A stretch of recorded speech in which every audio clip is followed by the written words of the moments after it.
Hello boss, எல்லாருமே எப்படி இருக்கீங்க? நல்லா இருப்பீங்கன்னு நம்புறேன். உங்க எல்லாருமே ரொம்ப நாள் கழிச்சு பாக்குறதுல ரொம்ப சந்தோஷம். இன்னைக்கு இந்த வீடியோல நம்ம எதை பத்தி பார்க்க போறோம் அப்படின்னா, தினசரி நம்ம உடம்புல இருந்து ரத்தத்தை உறிஞ்சக்கூடிய ஒரு வகையான ஜந்துக்களை பத்தி தான் பார்க்க போறோம். ஆமாங்க, நீங்க கெஸ் பண்ணது கரெக்ட் தான். நம்ம இன்னைக்கு மஸ்கிட்டோன்னு சொல்லப்படக்கூடிய கொசுக்களை பத்தி தான் பார்க்க போறோம். இன்னைக்கு வீடியோக்குள்ள போறதுக்கு முன்னாடி உங்க எல்லாருக்கும் விஷ் ஹாப்பி நியூ இயர்.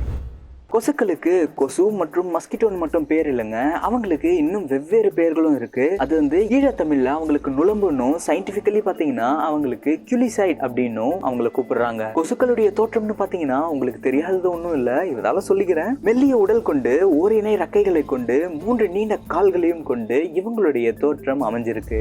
பொதுவா கொசுக்கள்னு சொன்னாலே நம்ம மனிதர்களுடைய ரத்தத்தை தவிர அவங்களுக்கு வேற எதுவும் உணவு இல்லை அப்படின்னு சொல்லிட்டு நம்ம நினைச்சிடக்கூடாது. சொல்ல போனா ஆண் கொசுக்கள் ரத்தத்தை ஒரு பொருட்டாவே மதிக்காதான். அதோடைய உணவு பழக்கத்துல ரத்தம் அப்படிங்கிற ஒண்ணே இல்லையா. அப்ப ஆண் கொசுக்கள்லாம் எதை தான் சாப்பிடுறாங்க அப்படின்னு சொல்லிட்டு பாத்துக்கிட்டீங்கன்னா, தாவரங்கள்ல இருக்கக்கூடிய சாறுகளை தான் அவங்க பெரும்பாலும் உணவா எடுத்துக்கிறாங்க. பெண் கொசுக்கள் தான் மனிதர்களிடமிருந்தும் பிற உயிரினங்களிடமிருந்தும் ரத்தத்தை அவங்களுடைய உணவுகளா எடுத்துக்கிறாங்க.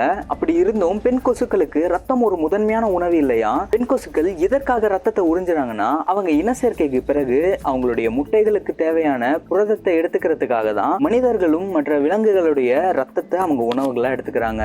ஒரு பெண் கொசு வயிறு நிரம்ப ரத்தத்தை குடிச்சிட்டாங்கன்னா அவங்களுடைய சந்ததிகள்ல இருந்து 25 தலைமுறைக்கு தேவையான புரோட்டீன் அவங்களுக்கு கிடைச்சிருமா. வீடுகள்ல இருக்கக்கூடிய கொசுக்கள்லாம் தம் பிறந்த இடத்துல இருந்து ஒரு 1000 அடி தொலைவுக்குள்ளேயே தான் நடமாடுமா. அதுக்காகவே மனிதர்கள் மற்றும் கால்நடைகள் வாழக்கூடிய இடங்கள்ல இருக்கக்கூடிய நீரில் மட்டும்தான் அவங்க முட்டைகளை இடுறாங்க.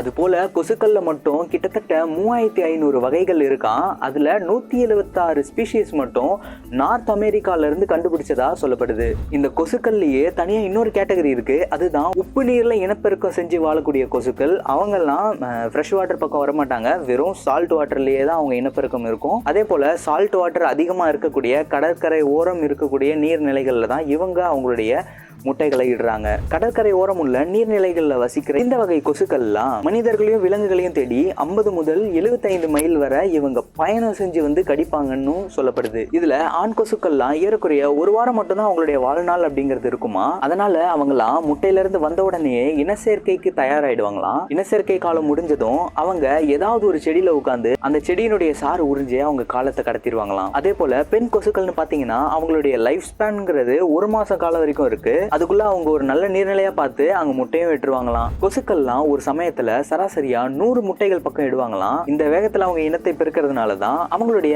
அரை தலைமுறை கடக்கும் பொழுது அவங்களுடைய சந்ததியினுடைய எண்ணிக்கை 3100 கோடியை எட்டி இருக்குதுன்னு சொல்றாங்க. அதே போல பாத்துக்கிட்டீங்கன்னா நம்ம உடல்ல ரத்தம் எங்கேயாவது கீறி வெளியே வந்தாலோ இல்ல ஏதாவது அடிபட்டு ரத்தம் கசிஞ்சாலோ அந்த ரத்தம் ஒரு சில நேரத்துக்குள்ள காஞ்சிருந்தானே. ஆனா இந்த கொசுக்கள் உணவா உறிஞ்சக்கூடிய ரத்தம் மட்டும் எப்படி காயாம இருக்கு? ஏன்னா கொசுக்கள் ரத்தத்தை உறிஞ்சும் பொழுது அவங்களுடைய உமிழ்நீரையும் ரத்தத்துல செலுத்துறாங்க. எதுக்கு அப்படின்னா நம்ம ரத்தத்துல இருக்கக்கூடிய திக்னஸை தின்ன மாத்தி உங்களுடைய ஊசி போன்ற அமைப்புல இருக்கக்கூடிய அந்த வாய்க்குள்ள ரத்தம் செல்றதுக்கு ஏதுவா இருக்கு. அது மட்டும் இல்லாம அந்த ரத்தமானது உறைஞ்சு போகாம பாதுகாக்கவும் படுது. கொசுக்கள்லாம் சைஸ்ல சிறுசானாலும் அவங்களை நம்ம லேஸ்ல எடை போட்டுறக்கூடாது. கொசு இனம் அப்படிங்கிறது ரொம்ப பழமையான இனம் அப்படின்ட்டு சொல்றாங்க. இவங்களுடைய முன்னோர்கள்லாம் பண்டைய கிரெட்டோசியஸ் காலத்திலிருந்து சுமார் 79 மில்லியன் ஆண்டுகளுக்கு முன்பு, அதாவது 7.9 கோடி வருடங்களுக்கு முன்பு வாழ்ந்திருக்கலாம் அப்படின்ட்டு கிடைக்கப்பட்ட படிமங்களை வச்சு ஆராய்ச்சியாளர்கள் சொல்றாங்க. மேலும் பர்மாவில் கிடைக்கப்பட்ட படிமமானது 90 இருந்து 100 மில்லியன் ஆண்டுகளுக்கு முன்பு வாழ்ந்த கொசுக்களுடைய சிற்றினம் சில மாறுபட்ட சிறப்பு கூறுகளை கொண்டு அவங்க கண்டுபிடிச்சிருக்காங்கன்னு சொல்றாங்க. அது மட்டும் இல்லாம 46 மில்லியன் வருஷங்களுக்கு முன்பு வாழ்ந்த கொசுக்களுடைய 2 வேறு படிமங்கள் கிடைச்சிருக்கு. அந்த படிமங்கள் பாத்தீங்கன்னா இருக்கக்கூடிய கொசுக்களுக்கும் அப்ப வாழ்ந்த கொசுக்களுக்கும் சின்ன சின்ன வித்தியாசங்கள் மட்டும் கொண்டு வெளியில இருக்கக்கூடிய உடலமைப்பு அப்ப இருந்த மாதிரி இப்போ அப்படியே இருக்குன்னு சொல்றாங்க.